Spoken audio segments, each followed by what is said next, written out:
Всем доброе утро. А к нам приехал хороший садовник на вес золота. Человек делает доброе дело. У нас будет скоро очень красиво, да, он был. Ein Mailbox, в общем. И секатора мощный.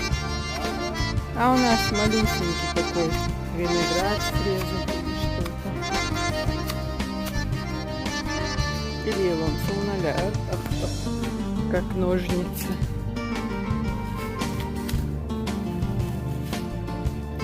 Алхас декоративный, гранатиолар. Потом я в интернет залезла на японскую айву похоже. Сакиги и шолсом.